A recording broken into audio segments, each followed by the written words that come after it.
बिस्मिल्लाहिर्रहमानिर्रहीम। अस्सलाम वालेकुम नाज़रीन, आप यूट्यूब चैनल देख रहे हैं। मैं इमरान ख़ान हूँ।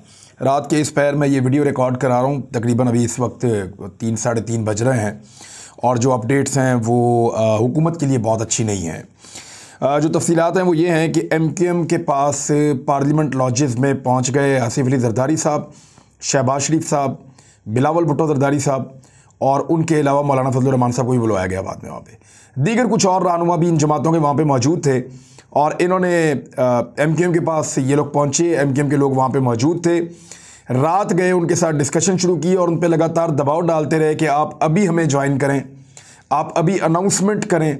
मीडिया के लोग बाहर मौजूद हैं और फिर मीडिया को ये खबर ब्रेक की गई। मीडिया के लोग बहुत बड़ी तादाद में वहाँ पे पार्लियामेंट लॉजेस के बाहर पहुँच गए ताकि कोई भी अनाउंसमेंट हो तो उसको कवर किया जा सके।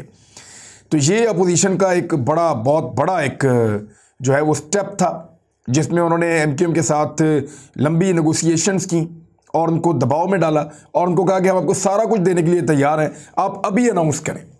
मसला ये है कि आसिफ अली ज़रदारी साहब ने ये देखा था कि उनके बकौल काफ लीग को उन्होंने राज़ी कर लिया था और चीज़ें उनके साथ तय हो रही थी कि अचानक परवेज़ इलाही साहब बीच में से मंदिर से गायब होते हैं थोड़ी देर के लिए और जाके इमरान खान साहब को कमिटमेंट दे देते हैं और अनाउंसमेंट हो जाती है।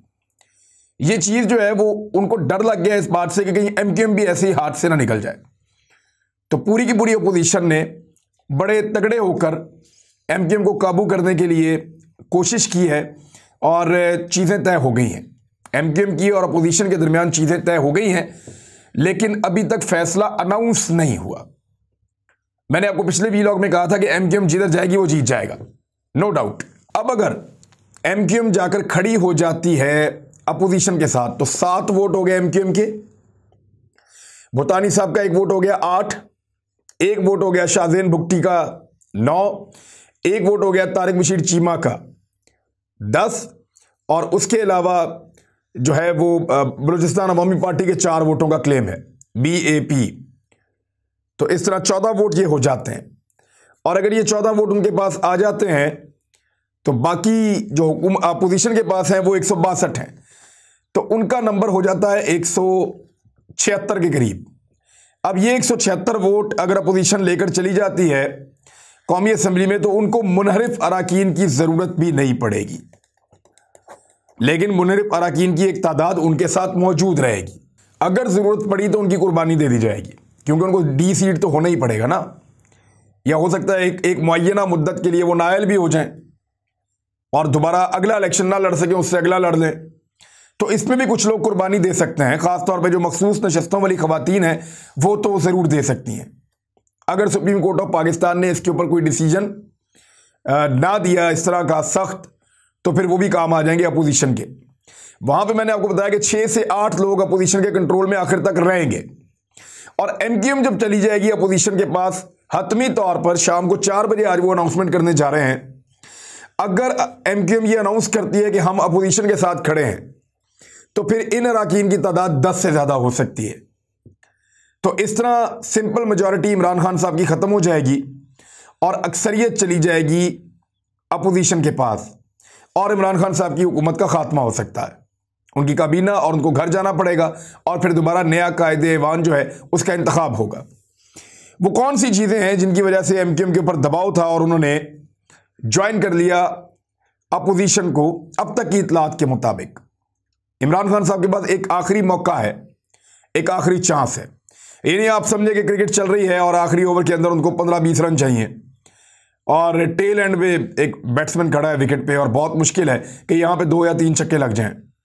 तो क्रिकेट बाई चांस होती है, सियासत के अंदर जो है वो आखिरी वक्त तक कुछ नहीं कहा जा सकता। अभी तक MQM ने बहरहाल देखें जो चीज़ें मांगी हैं वो दे दी गई हैं और गारंटी जो है मौलाना फजलुर रहमान साहब ने और नून लीग ने दी है, पीपल्स पार्टी की गारंटी MQM को, और जरदारी साहब को इसीलिए चलाकर साथ इस वक्त लेकर गए हैं। अच्छा, ये वो पॉलिटिशियंस हैं जो नॉर्मली अदालतों में पेश नहीं होते ये कहकर हम बीमार हैं और बहुत सारे रीज़न ये देते हैं, लेकिन आजकल आप इनकी एक्टिविटीज़ देखें कि हर जगह ये पहुंचते हैं खुद।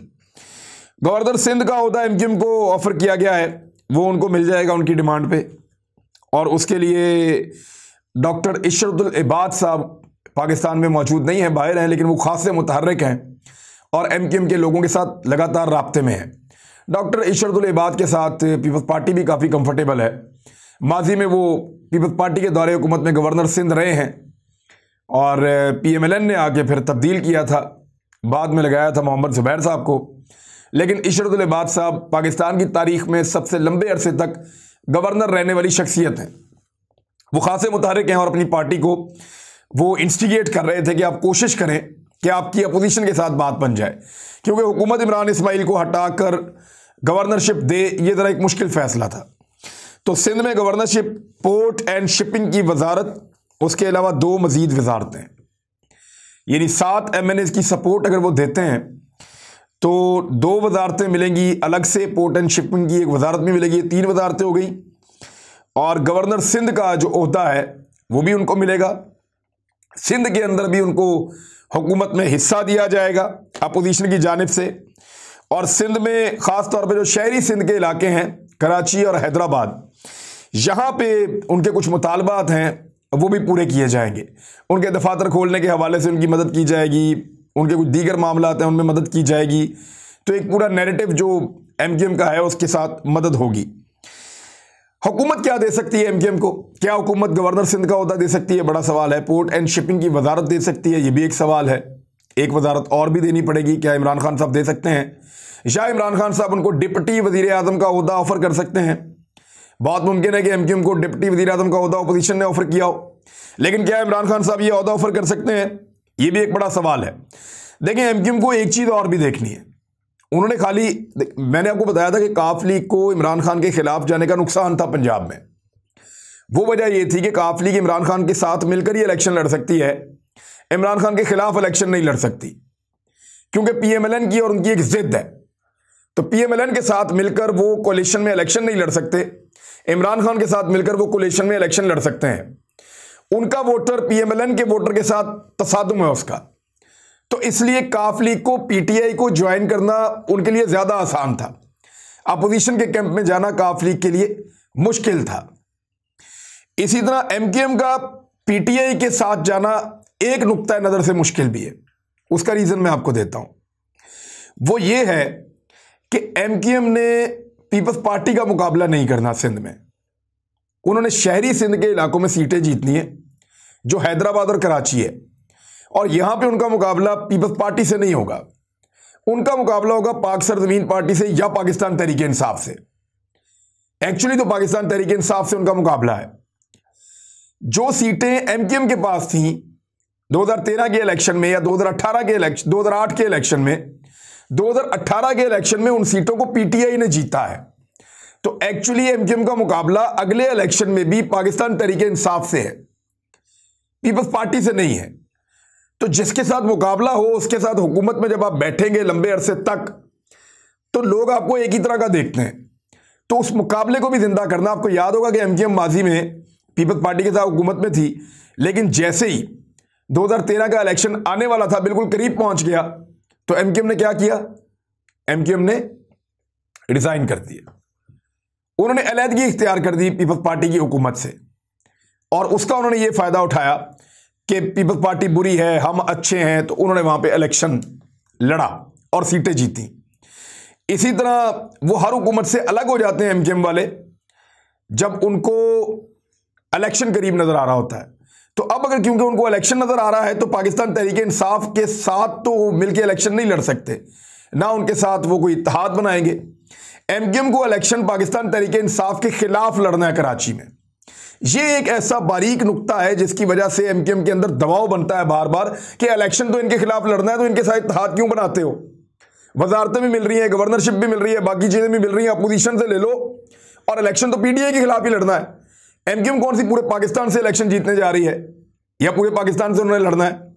उनका इलेक्शन है 30-40 सीटों का, जिसमें से उनकी कोशिश होती है कि वो 10, 12, 15 सीटें वो जीत जाएं, और अगर वो 15 सीटें जीतते हैं तो एक बहुत बड़ी पोजीशन में आ जाते हैं। तो उन सारी सीटों के ऊपर जो 30-40 उनकी सीटें हैं, उनका मुकाबला 10 to 20% पीपल्स पार्टी से है, PMLN से 0% है। उनका मुकाबला जमात इस्लामी से तो हो सकता है, लेकिन असल मुकाबला उनका पाकिस्तान तहरीक इंसाफ के साथ है, MQM का। लिहाजा ये फैसला करने में एक बड़ा अहम नुक्ता था। अब इमरान खान साहब के पास चंद घंटे बाकी हैं जब मैं ये वीडियो कर रहा हूं, कि क्या वो एमक्यूएम को बना सकते हैं या एमक्यूएम को इससे ज़्यादा कुछ दे सकते हैं, या एमक्यूएम के अंदर डिवाइड पैदा करके एमक्यूएम का एक ग्रुप अपने साथ रख सकते हैं। जियो ग्रुप ने तो ये खबर दे दी थी कि दस्तखत हो गए, मुआहदा हो गया, साइन हो गए, चीज़ें तय पा गई और अभी प्रेस कॉन्फ्रेंस होने वाली है। लेकिन बाकी मीडिया ने ये रिपोर्ट किया कि ऐसा अभी तक कुछ नहीं हुआ।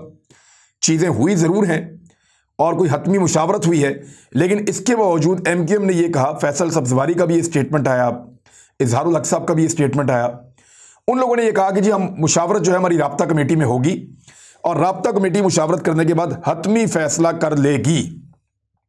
तो इमरान खान साहब एमक्यूएम को क्या दे सकते हैं, बड़ा सवाल है। अगर एमक्यूएम हाथ से गई तो फिर आप ये समझें कि 80-90% इमरान खान साहब के हाथ से हुकूमत भी गई, फिर वो हुकूमत में नहीं रहेंगे, फिर सिर्फ एक रस्मी कार्रवाई होना बाकी होगा और तहरीक अदम एतमाद के नतीजे में इमरान खान साहब फारिग हो जाएंगे। उनके अपने अरकान उनके खिलाफ वोट ना भी डालें तो फिर भी वो फारिग हो जाएंगे। फिर उनको अगले इलेक्शन की फिक्र करनी है और उनको ये देखना है कि अपोजिशन के इत्तेहाद के मुकाबले में वो किसको अपना वज़ारत उज़्मा का कैंडिडेट मुकर्रर करते हैं या वो कैंडिडेट नहीं देते और खामोशी से अपोजिशन को अपना वज़ीर आज़म बनाने देते हैं। मेरे ख्याल में उनको कैंडिडेट देना चाहिए और कैंडिडेट देकर अपनी पार्टी को दोबारा से स्ट्रेंथन करना चाहिए, अपने वोट गिनने चाहिए और बाद में अपना अपोजिशन लीडर बनाना चाहिए इस 1-1.25 साल के लिए, और उसके अंदर वो अपनी पॉलिटिक्स करें। वो साबित करें कि ये एक आलमी साजिश थी, वो साबित करें कि ये उनके खिलाफ अंदरूनी तौर पे भी एक साजिश हुई है, वो साबित करें कि सारे चोर उनके खिलाफ इकट्ठे हो गए हैं। लेकिन ये एक बड़ा दिक्कत अमेज काम होगा। पूरी अपोजिशन अगर मिलकर उनको निकाल रही है तो फिर हमेशा उनकी वापसी का हर रास्ता बंद करने की भी यही अपोजिशन पूरी कोशिश करेगी। बहरहाल चंद घंटे बाकी है इमरान खान साहब के पास, वो कैसे मैनेज करते हैं, कितनी पॉलिटिक्स कर सकते हैं, मेरे ख्याल में उनकी ज़िंदगी की सियासत का अहम तरीन इम्तिहान आज के दिन में अब है। अब तक के लिए इतने, अपना ख्याल रखिएगा, अपने इस चैनल का भी। अल्लाह हाफ़िज़।